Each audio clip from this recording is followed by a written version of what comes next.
One. There you go. Open your eyes. We're all done. So, I think there's a little misunderstanding of what laser floater treatment really is all about. We use a YAG laser.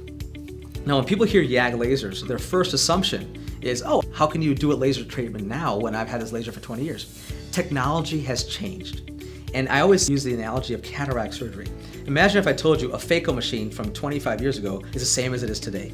It's a completely different machine, different safety. And if you look at cataract surgeries, because our technology has changed and advanced, we don't wait to take out cataracts like we did 25 years ago. It's the same thing in the laser. This is not the same YAG laser. The difference and the biggest issue we had treating floaters with previous technology was the inability for us to actually visualize the floaters. Because many of the floaters are not right behind the lens, they're more in the middle or back, posterior part of the vitreous. And the way previous lasers are designed, they're not designed to visualize behind the iris, the color part of the eye. And so what happens, a lot of these floaters we can't see. Number two, how do you know where you are when you are firing? In other words, if a floater is right by the retina, is it too close to fire? Or is it too close to the lens? And how do you know how far you are? So LX, they've come out with a laser that allows you to titrate the illumination. It's called coaxial illumination. What this does, it allows us to keep the illumination tower, the laser, and the oculars, our view, on the same optical pathway.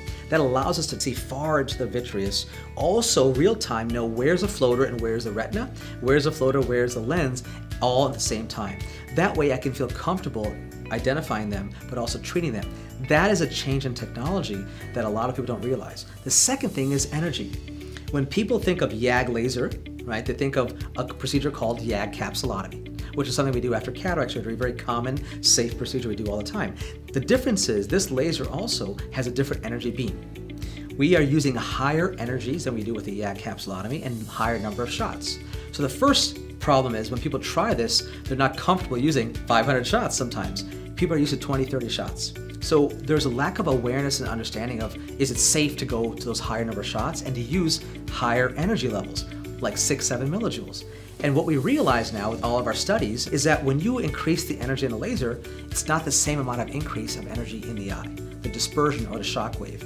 And LX, what they've done, by truncating that energy beam, they made it more efficient. So less energy is needed to cause the same amount of vaporization in the eye as well. So with some changes in technology, both on the visualization standpoint of view, as well as the energy delivery, we now have a technology now that can allow us to safely treat a lot of these floaters that we historically could not treat in the past.